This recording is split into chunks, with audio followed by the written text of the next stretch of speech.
Bismillahirrahmanirrahim. Nahmaduhu wa nusalli ala rasulihil karim, amma ba'd. Insyaallah pada kesempatan ini kita akan melanjutkan kembali pembacaan kitab Ihya Ulumuddin juz yang pertama, masih melanjutkan daripada tugas-tugas imam. Kita telah sampai kepada Ar-Rabi'u yang keempat daripada tugas-tugas imam. Yang keempat adalah ayya umma mukhlishon liwajhillah. Hendaknya seorang imam ketika dia menjadi imam itu mukhlishon, hal keadaannya dia itu ikhlas liwajhillah, untuk mencari keridhaan Allah. Wa muaddiyan amanatallah, dan hendaknya dia menunaikan amanah Allah fi taharatihi, di dalam bersucinya dia, wa jami'i syuruti sholatihi, dan seluruh syarat-syarat sholatnya. Jadi tugas imam yang keempat itu adalah hendaknya seorang imam ketika dia menjadi imam, hendaknya dia ikhlas mencari keridhaan Allah. Kemudian hendaknya dia menunaikan amanah Allah di dalam bersucinya. Jangan sampai dia menjadi imam dalam kondisi berhadas. Kemudian hendaknya dia juga amanah di dalam syarat-syarat sholatnya.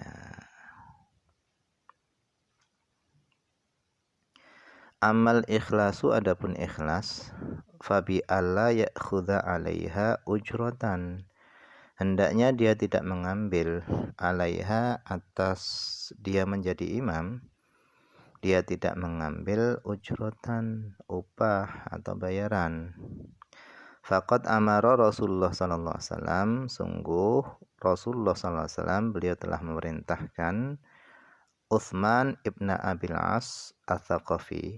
Beliau Rasulullah SAW telah memerintahkan kepada Utsman bin Abil As Ats-Tsaqafi. Faqala, kemudian beliau bersabda, wattakhid muadzinan la ya'khudhu 'alal adzani ajran. Wattakhid muadzinan, dan angkatlah muadzinan, seorang muadzin, la ya'khudhu 'alal adzani ajran, yang dia tidak mengambil upah atas adzannya.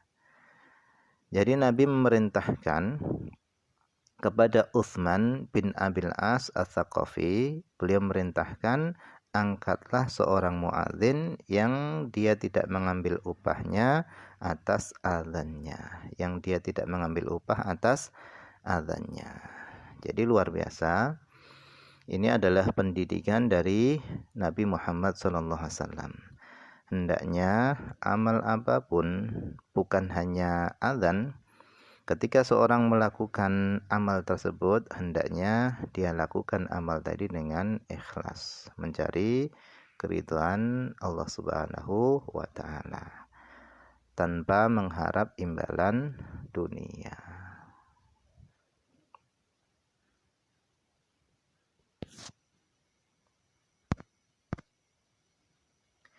Wal adzanu, dan adapun adzan itu adalah thariqun ila shalah, jalan untuk menuju kepada salat.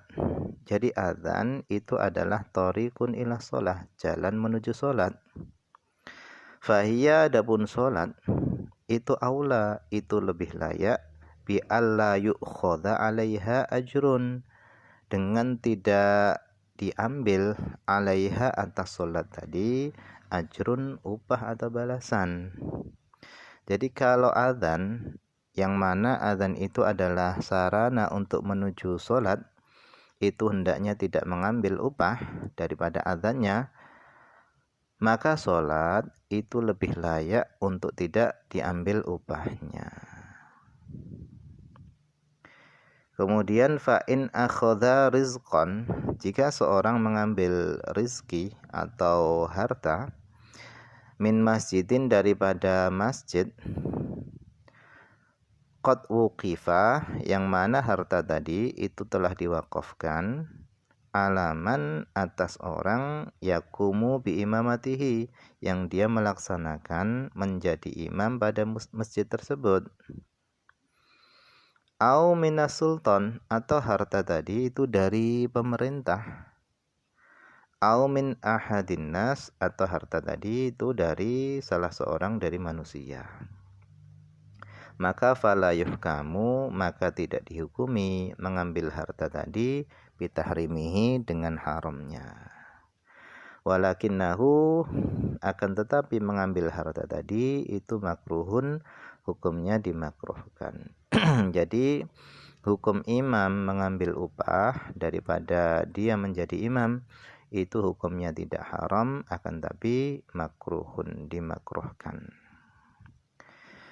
Wal karahiyatu fil faraid, dan adapun kemakruhan mengambil upah fil faraid di dalam solat-solat fardu itu asyaddu, itu lebih berat kemakruhannya minha, daripada kemakruhan fit tarawih, pada solat-solat tarawih. Jadi mengambil upah menjadi imam pada solat fardu itu lebih berat kemakruhannya daripada mengambil upah menjadi imam ketika solat tarawih.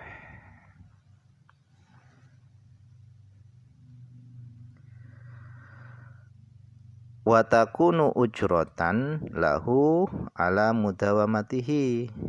Watakunu, dan hendaknya harta yang dia ambil tadi itu hendaknya ujrotan, itu menjadi upah lahu bagi imam tadi, ala mudawamatihi, atas terus menerusnya dia, ala huduril maudi, atas hadir di tempat, yaitu di masjid, wa muraqabati masalihil masjid, dan memperhatikan kemaslahatan masjid, fi iqamatil jamaah, di dalam menegakkan jamaah. La ala nafsis sholati, bukan atas solat itu sendiri. Jadi imam tadi itu digaji, dibayar, diberi upah, itu bukan karena solatnya, tapi dia diberi gaji karena dia sudah datang ke masjid, istiqomah datang ke masjid, dan karena dia memperhatikan kemaslahatan masjid untuk menegakkan jamaah.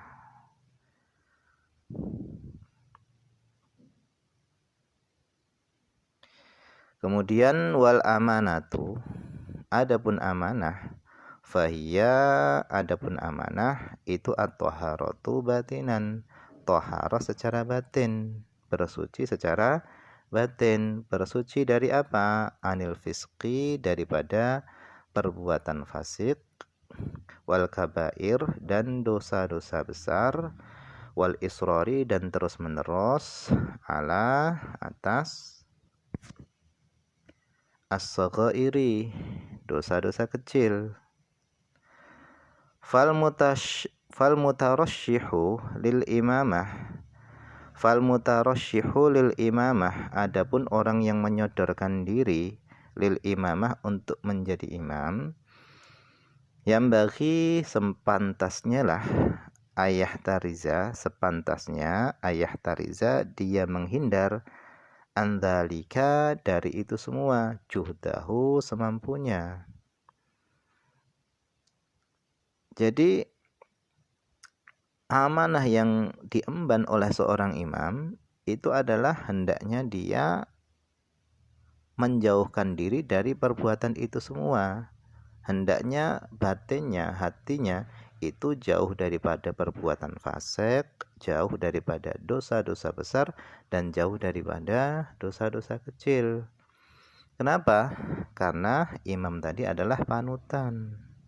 Fa innahu kal wafdi, karena sesungguhnya imam itu adalah seperti wafdi, delegasi, utusan untuk menuju kepada Allah, wa syafi'i, dan dia seperti penolong lil kaum, bagi kaumnya.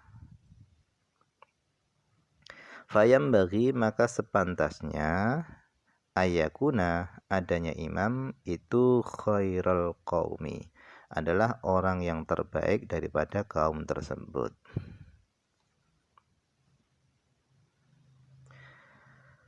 Wakadha begitu juga, at-thaharatu begitu juga bersuci, zahiran secara zahir. Bersuci anil hadas daripada hadas, wal khobathi dan daripada khobas kotoran atau najis. Fa innahu karena sesungguhnya la yattali'u alaihi siwahu, karena tidak mengetahui alaihi atas hadas dan najis tadi siwahu kecuali dirinya sendiri. Fa in tadzakara fi athna'is sholati hadatsan, jika dia ingat di tengah-tengah sholat hadatsan akan hadas, dia tadi berhadas belum sempat wudu, au kharaja minhu rihun, atau di tengah-tengah sholat keluar dari dirinya itu rihun, angin, yaitu kentut. Fala yambaghi, maka tidak sepantasnya ayastahiyya, dia malu. Jadi kalau dia ingat di tengah-tengah sholat, kalau ternyata tadi dia belum berwudu, atau di tengah sholat dia buang angin, kentut, maka dia tidak perlu malu. Bal ya'khudhu, akan tapi hendaknya dia mengambil biyadiman, tangannya orang, yaqrubu, yang dekat minhu dari dirinya, wa yastakhlifuhu, dan hendaknya dia mengangkat orang tadi menjadi penggantinya. Faqad tadzakara Rasulullah sallallahu alaihi wasallam, dan sungguh pernah Nabi sallallahu alaihi wasallam ini ingat al-janabata, atas janabah. Jadi di tengah-tengah sholat ini Nabi ini ingat bahwasanya dia dalam kondisi janabah fi athnai sholati, di tengah-tengah sholat. Fastakhlafa, kemudian Nabi mengangkat seorang menjadi pengganti beliau. Waqtasala, kemudian Nabi mandi. Thumma roja'a, kemudian Nabi kembali. Wa dakhala fi sholah, dan beliau masuk di dalam sholat. Artinya mandi janabahnya Nabi ini sangat cepat. Waqala Sufyan, dan berkata Sufyan, beliau mengatakan, sholli khalfa kulli birrin wa fajirin, sholatlah kamu di belakang setiap orang yang baik dan orang yang pendosa. Ila, kecuali mudmini khamrin, kecuali sholat di belakang mudminil khamri, yaitu peminum khamr, au mu'linin, atau orang yang terang-terangan, bil fisqi, dengan melakukan kefasikan, au akin, atau orang yang durhaka, lil walidaini, kepada kedua orang tua, au sahibi bid'atin, atau sholat di belakang pelaku bid'ah, jangan. Au abdin abikin, atau sholat di belakang seorang hamba yang lari dari tuannya. Jadi beliau mengatakan, sholatlah kamu di belakang setiap orang yang baik dan orang yang pendosa, itu tidak masalah. Tapi jangan sampai kamu sholat di belakang orang yang tukang minum khamr, orang yang terang-terangan di dalam melakukan kefasikan, atau orang yang durhaka kepada kedua orang tuanya, atau sholat di belakang pelaku bid'ah, atau sholat di belakang hamba yang lari dari tuannya. Wallahu a'lam. Ini saja yang bisa dibaca pada kesempatan ini, semoga ada manfaatnya.